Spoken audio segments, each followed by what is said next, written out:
Stidham is not the answer. And Stidham probably they don't believe in him. That's the sad. They don't believe in him, and it doesn't give you a proper evaluation of the rest of the team. You know, how are you supposed to figure out, okay, do we really have something here in Jacoby Myers, or was this just kind of a flash in the pan? You know, is N'Keal Harry ever going to develop into the guy that we think he's going to develop into? What about the young guys on the offensive line, right? What are you going to do then? I'm telling you, it's just not the answer to go to Stidham. Cam has been playing fine. I really don't understand the criticisms. Really, the only thing that I can get on Cam for, and I don't even know if it's necessarily his fault, is the blitz pickup, right? Is just they're not doing a good job of checking out of bad plays and also making sure you get the blitz blocked. How many plays are over before they begin? You know, just right. a couple of really bad ones. A little bit on the quarterback. It has to be. Either we don't know the play calls, we don't know the process, whether it's David Andrews. You got to recognize right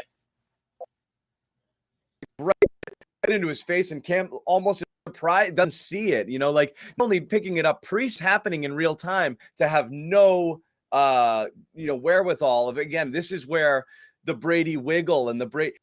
You know, like there were times where Brady's not only knowing that blitz is coming, knowing that when that guy comes, I'm going to sit here for a second, then I'm just going to slide here and I'll be okay. He's going to run right by me. He's factoring that into his thinking. Cam is immediately in a holy shit mode when that's coming his way, or he doesn't see it at all. And that's been a big problem for sure. Recognition.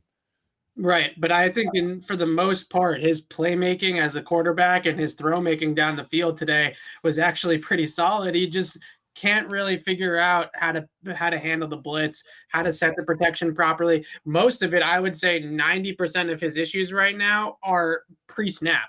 They're before the snap issues where you see a safety kind of creeping down and like he's going to blitz on the edge, then maybe you start to think, okay, I need to at least look at that safety and look that direction, because if he does come off, then I know that I'm hot, because the running back and blitz pickup is taking the middle inside out type of read, right? Yeah. He's making a two-way read. He's reading it inside out.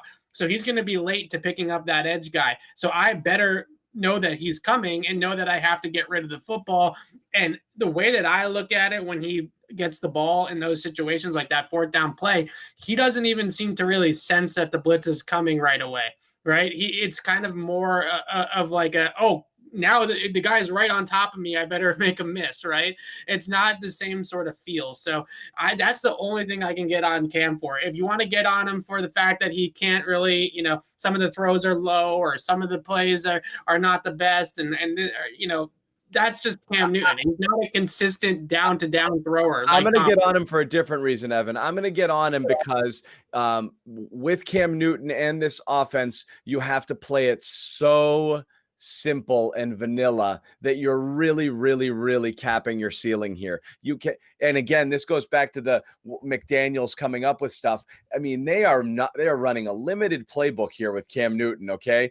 This is a basic offense with a trick play or two thrown in there, and that's it. Okay. So that's what you got. That's my knock on Newton is, whether it's just his style. That's what he's a get out there, figure it out, be Cam Newton, make it happen sort of quarterback. And it really, really, really limits the amount of things you can do. In addition to, obviously, he hasn't had the greatest set of playmakers around him who can bail him out all the time. So he's got to do a lot of it on his own. But the offense has to be so boring and vanilla that I think, again, you can only do so much with it. And I think that's the tough part with Newton.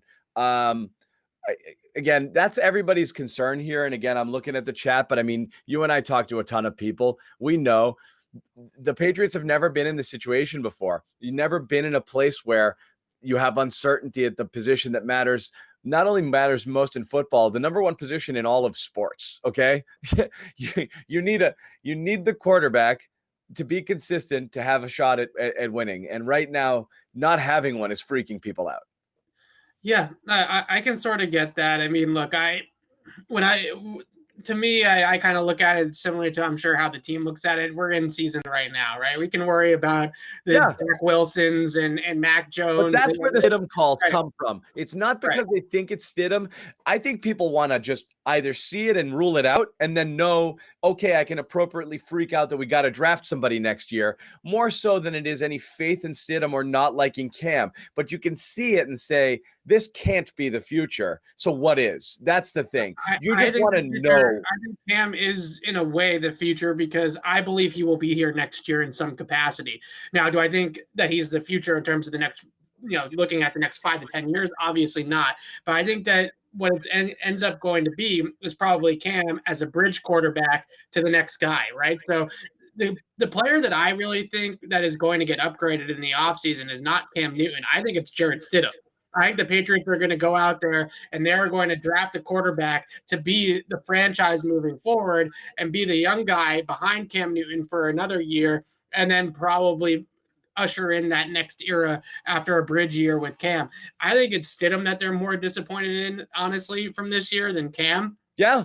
His compete level, his ability to kind of, take this job from Cam, who has certainly looked sloppy and not perfect at times this year. The door could have been open at times, right, for Jarrett Stidham to sort of take this job by the horns.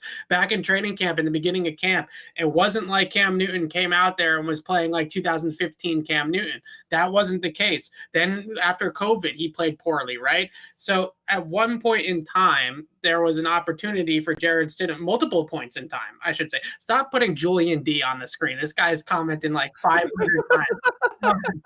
Julian, get out of here. All right. Cam, at one point in time, Julian's here every single show, every single week. Yeah, that's why I say it with love. I say it with love. He deserves to be heard. Yeah. Anyway, keep going.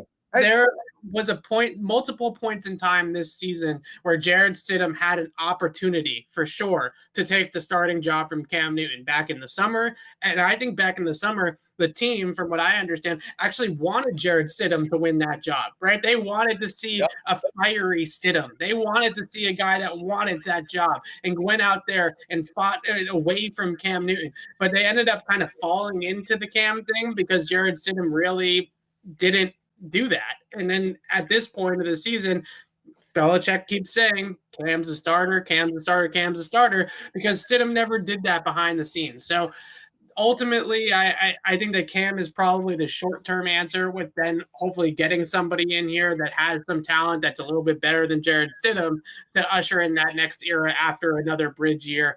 But today, to me, yes, the pre-snap stuff with Cam I thought was a big problem.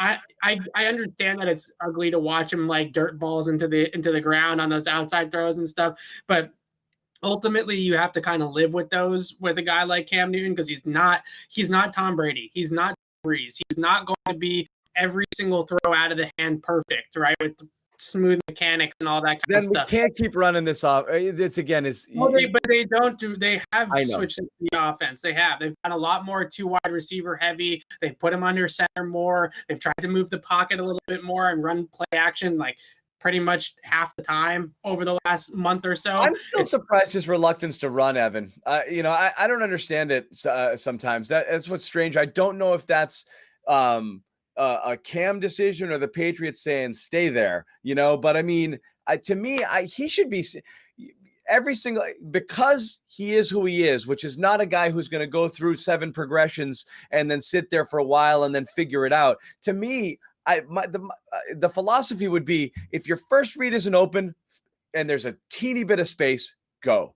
Every time, okay, and that keeps the defense honest there. I'm amazed how many games we go deep into the game and Newton hasn't busted 15 or 20-yard run. I don't understand. I don't know if he's being told not to do that, or he's trying so hard to do it the Patriots way or the way that they want that he himself is just sitting there looking around like crazy trying to figure stuff out instead of just doing what comes natural. Yeah, I do think that there is some element. Well, first of all, the quarterback run elements outside of the goal line, basically, right? And outside of situational calls on 3rd and short or goal line plays or whatever, that has basically gone away because teams are just ready for it now and better prepared for it. And the Patriots haven't really had the practice time to go what I would call kind of like full Baltimore, right? And get really exotic with those types of schemes with motion and different types of option plays and things like that. They haven't been able to drill those enough, I don't think, to get to that iteration of the offense. And I think in terms of Cam scrambling, yeah, I do think that they're trying to get him through a progression. I do think they're trying to get him, 1-2 check down at least, not just one and take off or one and check down, but at least get to 1 and 2 and then to the check down. And I think that sometimes you see the processing issues come into play, but it's mostly the timing issues. JJ Watt had 4 swats today, 4 batted passes at the line of scrimmage. A lot of that is just because he realizes the ball's coming out, right? He knows that the ball is coming out in a certain sort of time frame there, and he's able to just, okay, I'm not going to get home with my rush, but if I just get my big hands up, it's not going to matter. And Onwenu kept him at bay all game. He realized he wasn't going to get to Cam, so he just sat back and batted him down.